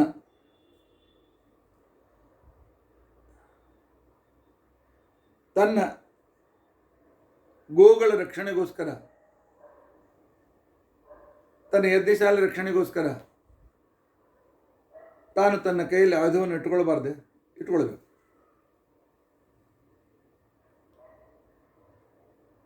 ಹೆಣ್ಣು ಮಕ್ಕಳು ಆಯಾ ವರ್ಣದಲ್ಲಿ ಹುಟ್ಟಿದ ಪ್ರಕಾರವೇ ಮಾಡಬೇಕು. ವಿಶಿಷ್ಟ ಸಂದರ್ಭದಲ್ಲಿ ವಿಶಿಷ್ಟ ಕಾರ್ಯಗಳನ್ನು ಕೂಡ ಮಾಡಲಿಕ್ಕೆ ಬರ್ತದೆ. ಇನ್ನು ಸಂತಾನ ವೃದ್ಧಿ ವೈಶ್ಯರಿಗೆ ಹೇಳಿದ್ದಾರೆ. ಹಾಗಾದರೆ ಬ್ರಾಹ್ಮಣರ ಮಕ್ಕಳನ್ನು ಪಡೆಯೋದು ಬೇಡವೇ? ಅದು ಕೂಡ ಬ್ರಾಹ್ಮಣಕ್ಕೆ ಅನುಮತಿ ಇದ್ದೇ ಇದೆ. ಇನ್ನು ಸೇವಾ, ಗುರುಗಳ ಸೇವಾ, ತಂದೆ ತಾಯಿಗಳ ಸೇವಾ ಬ್ರಾಹ್ಮಣನಿಗೂ ವಿಹಿತವೇ ಆಗಿದೆ. ಆದ್ದರಿಂದಾಗಿ ಧರ್ಮಗಳು ಅದು ಆಗಿನ ಕಾಲದ ದೇಶಕಾಲದ ವ್ಯವಸ್ಥೆಯನ್ನು ಅವಲಂಬಿಸಿರ್ತದೆ. ಅವುಗಳನ್ನು ಮಾಡಲೇಬೇಕು. ಸಂಕಟ ಕಾಲ ಬಂದಾಗ ಉಳಿದ ವರ್ಣ ಧರ್ಮವನ್ನು ಕೂಡ ತಾನು ಸ್ವೀಕಾರ ಮಾಡಬೇಕು. ಇದು ಶಾಸ್ತ್ರದ ನಿರ್ಣಯ. ಇನ್ನು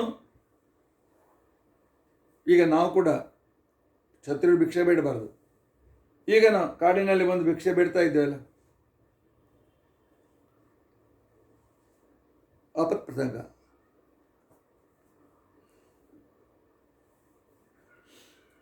ಆದ್ದರಿಂದಾಗಿ ಈಗಿನ ಕಾಲದಲ್ಲಿ ಎಲ್ಲರೂ ಪ್ರಶ್ನೆ ಮಾಡ್ತಾರೆ,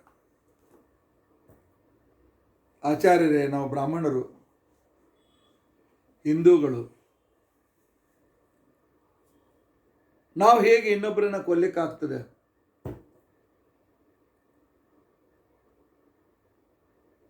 ನನ್ನದನ್ನೇ ಕೊಡ್ಲಿಕ್ಕೆ ಬಂದು ನನಗೆ ಹಿಂಸೆ ಮಾಡಿದರೆ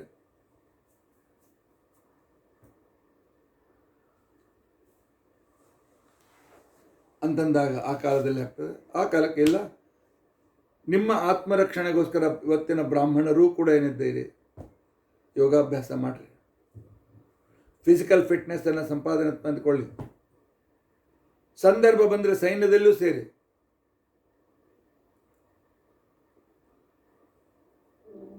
ಆದ್ದರಿಂದಾಗಿ ಎಲ್ಲರೂ ಆ ವಿಶಿಷ್ಟ ಸಂದರ್ಭದಲ್ಲಿ ವಿಶಿಷ್ಟ ಉಪಜೀವಿಕೆಗಾಗಿ ಅನ್ಯ ಧರ್ಮವನ್ನು ಸ್ವೀಕಾರ ಮಾಡಲಿಕ್ಕೆ ಬರ್ತದೆ ಅಂತೇಳಿ ಅನ್ನೋದನ್ನು ಶಾಸ್ತ್ರ ತೋರಿಸಿಕೊಟ್ಟಿದೆ.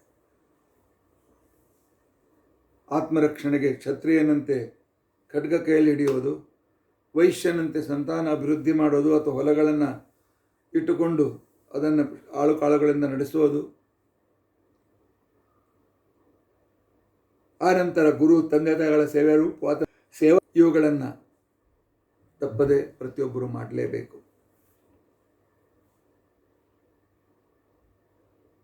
ಆದರೆ ಅದನ್ನು ಸಮಯ ನೋಡಿಕೊಂಡು ಸಂದರ್ಭಾನುಸಾರವಾಗಿ ಆ ರೀತಿಯಾಗಿರ್ತಕ್ಕಂತಹ ಆಚರಣೆಯನ್ನು ಇಟ್ಟುಕೊಳ್ಳಿ. ಆದರೆ ಸ್ವಧರ್ಮವನ್ನು ಎಂದಿಗೂ ಬಿಡಬಾರದು. ಸ್ವಧರ್ಮೇ ನಿಧನಂ ಶ್ರೇಯ ಪರಧರ್ಮೋ ಭಯಾವಹ. ಮತ್ತು ಅಣ್ಣ, ನಿನಗೇನು ನಾನು ಇಷ್ಟದವರೆಗೆ ಉಪದೇಶ ಮಾಡಿದೆ, ಇದು ಪರಮಾತ್ಮ ತಾನು ವೇದವ್ಯಾಸರಾಗಿ ಕೃಷ್ಣನಾಗಿ ಕ್ಷತ್ರಿಯನಾಗಿ ಹೇಳಿದ ಮಾತುಗಳನ್ನು ಕೂಡ ನಾನು ಸಂಗ್ರಹ ಮಾಡಿ ಹೇಳಿದ್ದೇನೆ. ಹಿಂದೆ ಹೇಳಿದ ವರ್ಣ ಧರ್ಮಗಳು ಅಂತೇನಿವೆ, ಅವುಗಳ ಮುಖಾಂತರ ಪರಮಾತ್ಮನ ಪೂಜೆಯನ್ನು ಮಾಡಬೇಕು. ಪರಮಾತ್ಮನಲ್ಲಿ ಭಕ್ತಿ ಮಾಡಲಿಕ್ಕೆ ಎಲ್ಲ ವರ್ಣದವರಿಗೂ ಅಧಿಕಾರ ಇದೆ. ಪರಮಾತ್ಮ ನಾಮಸ್ಮರಣ ಮಾಡಲಿಕ್ಕೆ ಎಲ್ಲರಿಗೂ ಅಧಿಕಾರ ಇದೆ. ಪರಮಾತ್ಮನನ್ನು ಯಥಾಶಕ್ತಿ ಪೂಜೆ ಮಾಡೋ ಅಧಿಕಾರವೂ ಕೂಡ ಎಲ್ಲರಿಗೂ ಇದೆ. ಇಂಥ ಸಂದರ್ಭದಲ್ಲಿ ನಮ್ಮ ಗ್ರಂಥಗಳು ಅಂಧವಿಶ್ವಾಸಿಗಳು, ಆನಂತರ ಅರ್ಧಮರ್ಧ ಹೇಳ್ತವೆ, ನಮ್ಮ ಗ್ರಂಥಗಳು ಇನ್ನೊಬ್ಬರಿಗೆ ಎಕ್ಸ್ಪ್ಲಾಯ್ಟ್ ಮಾಡ್ತಕ್ಕಂಥವುಗಳು ಅನ್ನುವ ಅಭಿಪ್ರಾಯ ಏನಿದೆ ತೆಗೆದು ಹಾಕಬೇಡಿ. ವಿಷ್ಣು ಸರ್ವೇಷಾಂ. ಆದ್ದರಿಂದ ಇನ್ನು ನಮಗೆ ಎಲ್ಲ ಧರ್ಮವೂ ಕೂಡ ಗ್ರಾಹ್ಯ.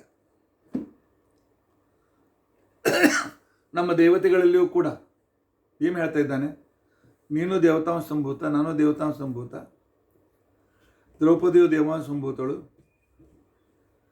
ಆದ್ದರಿಂದಾಗಿ ದೇವತೆಗಳಾಗಿರ್ತಕ್ಕಂಥ ನಮಗೆ ಬ್ರಾಹ್ಮಣ ಕ್ಷತ್ರಿಯ ವೈಶ್ಯ ವಿಭಾಗ ಇದ್ದರೂ ಕೂಡ ನಮ್ಮ ಎಲ್ಲರಿಗೂ ವೇದಾಧಿಕಾರ ಇದೆ.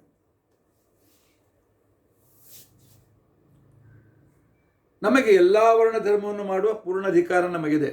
ದೇವತೆಗಳಿಗೆ ವರ್ಣಾಶ್ರಮ ಧರ್ಮದ ಬಂಧನ ಇಲ್ಲ. ಯಾಕೆ? ಅವರು ಸ್ವಾಭಾವಿಕವಾಗಿ ಪರಮಾತ್ಮನ ಸೇವಾತ್ಮಕವಾದ ಕೆಲಸ ಮಾಡೇ ಮಾಡ್ತಾ ಇರ್ತಾರೆ, ಅವ್ರಿಗೆ ಹೇಳ್ಕೊಡಬೇಕಾಗಿಲ್ಲ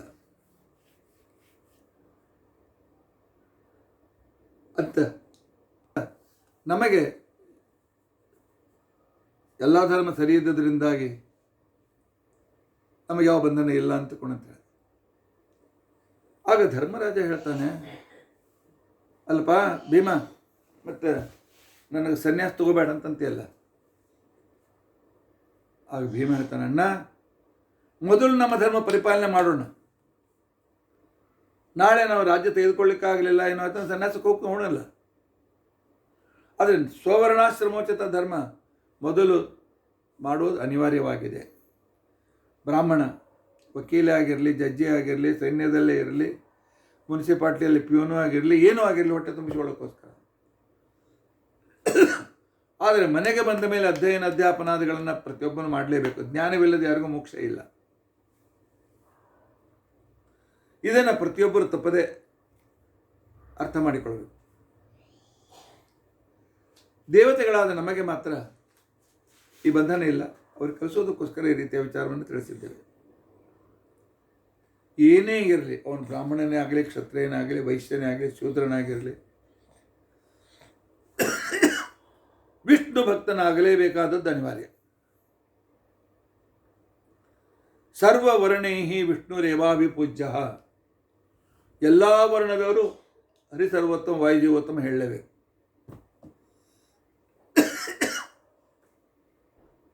ಪ್ರತಿಯೊಬ್ಬರು ಭಕ್ತಿ ಮಾಡಲೇಬೇಕು. ಪ್ರತಿಯೊಬ್ಬರು ಜ್ಞಾನ ಸಂಪಾದನೆ ಮಾಡಲೇಬೇಕು. ಶೂದ್ರರು ಜ್ಞಾನ ಸಂಪಾದನೆ ಮಾಡಬೇಕು, ಸ್ತ್ರೀಯರು ಜ್ಞಾನ ಸಂಪಾದನೆ ಮಾಡಬೇಕು, ಉಳಿದವರಂತೂ ಮಾಡಲೇಬೇಕು. ಜ್ಞಾನವಿಲ್ಲದೆ ಯಾರಿಗೂ ಮೋಕ್ಷವಿಲ್ಲ. ಇನ್ನು ಯಥಾಯೋಗ್ಯಂ ಜ್ಞಾನಮಸ್ಯಾಪಿ ಪೂಜಾ. ಶಾಸ್ತ್ರದ ಶ್ರವಣ ಇದು ಭಗವಂತನ ಪೂಜೆ. ಆದ್ದರಿಂದಾಗಿ ಈ ಒಂದು ತಾಸು ಪ್ರವಚನ ನಾನು ಮಾಡುವ ಉದ್ದೇಶವೇ ಇದು.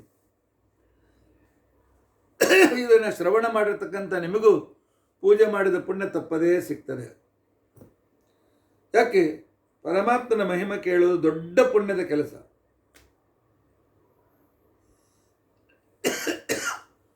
ಆದ್ದರಿಂದಾಗಿ ಪ್ರತಿಯೊಬ್ಬರೂ ಕೂಡ ವಿಷ್ಣು ಸರ್ವೋತ್ತಮ ವಾಯುಜೀವೋತ್ತಮ ಅಥವಾ ಸಿದ್ಧಾಂತವನ್ನು ತಮ್ಮ ಪ್ರಮುಖವಾಗಿರ್ತಕ್ಕಂಥ ವಿಚಾರವಂತ ಮಾಡಿಕೊಂಡಿರಬೇಕು. ಎಲ್ಲರೂ ಭಗವಂತನ ಆರಾಧನೆ ಮಾಡಬೇಕು.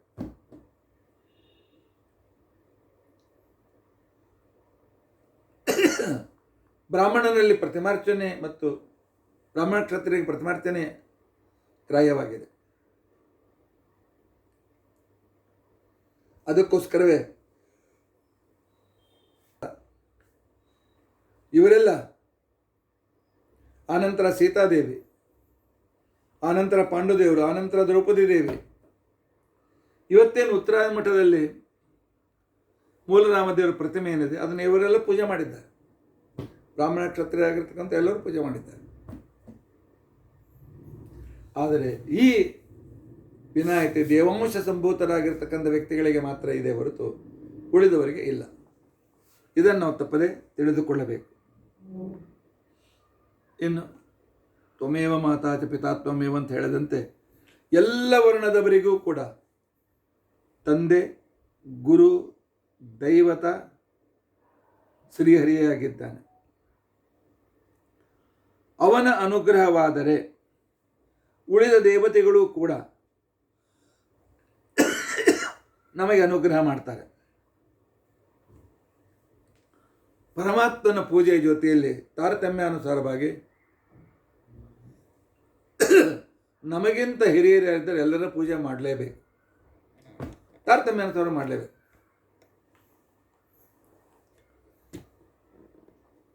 ನಮ್ಮಲ್ಲಿ ರುದ್ರದೇವರ ಪೂಜೆ ಮಾಡಬೇಕು, ಮಾಡಬೇಕು. ತೊರವಿಯಲ್ಲಿ ದಿನಾಲು ದುರ್ವಾಸರ ಸನ್ನಿಧಾನಯುಕ್ತವಾದ ಲಿಂಗದ ಪೂಜೆ, ದುರುದ್ರದೇವರ ಪೂಜೆ ಆಗ್ತದೆ. ಮುದ್ಗಲ ನರಸಿಂಹದೇವರು ಮೊದಲಾಗಿರ್ತಕ್ಕಂಥವರು ಲಿಂಗಾಕಾರದಲ್ಲೇ ಇದ್ದಾರೆ.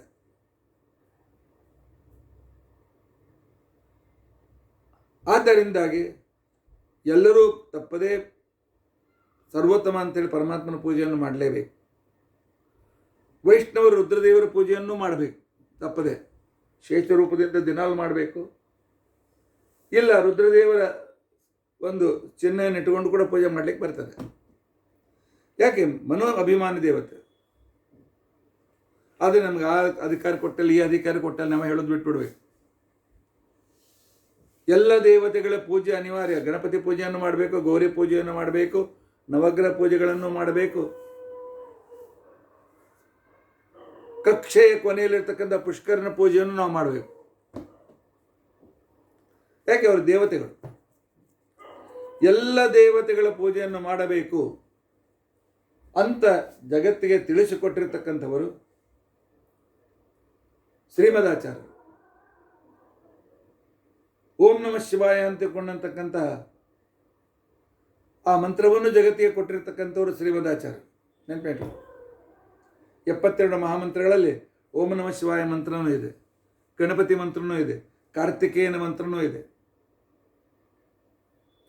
ಅಣ್ಣ, ನಮಗೆ ಎಲ್ಲ ದೇವತೆಗಳು ಪೂಜ್ಯ, ಆದರೆ ತಾರತಮ್ಯಾನುಸಾರವಾಗಿ ಪೂಜೆ ಮಾಡಬೇಕು. ನಾನು ತಂದೆ ಪೂಜೆ ಮಾಡಬೇಕಾಗಿದೆ,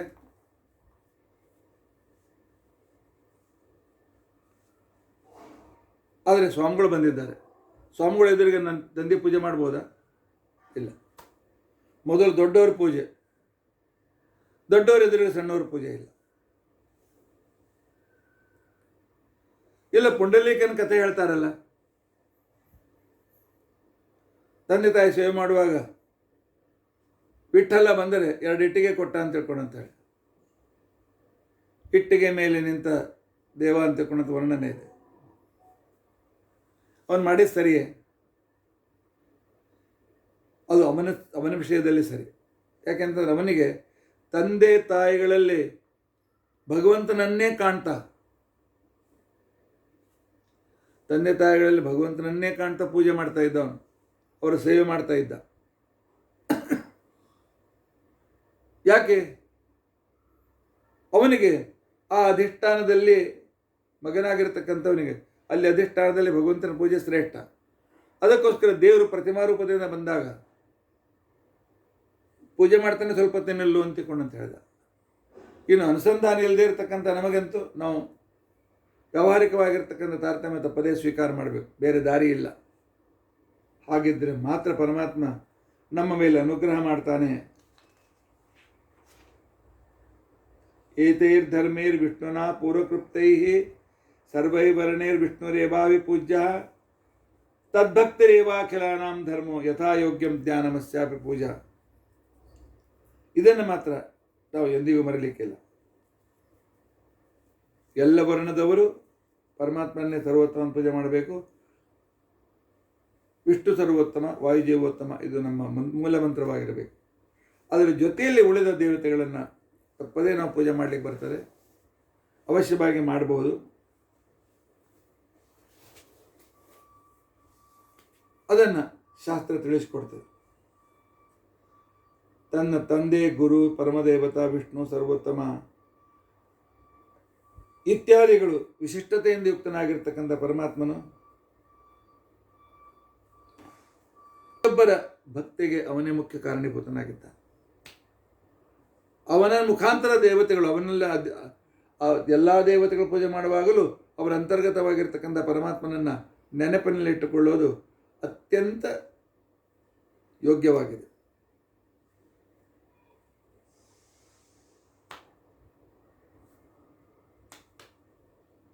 ಮಾನಸುರ ಪೂಜಾ ಅತ್ಯಂತ ಅನಿವಾರ್ಯವಾಗಿದೆ. ಆದ್ದರಿಂದ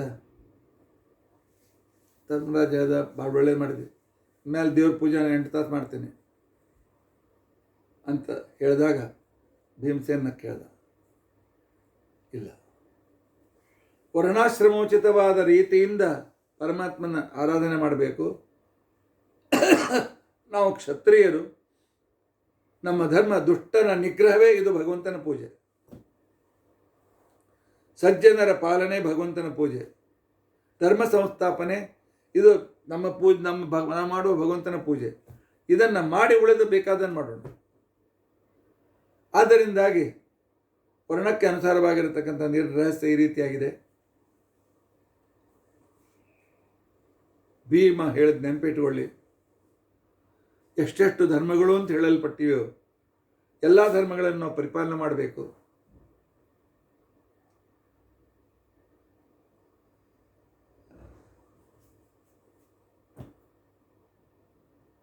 ಇಂಥ ರೀತಿಯಿಂದ ನಾವು ಭಗವತ್ ಪೂಜೆಯಲ್ಲಿ ರತರಾಗೋಣ.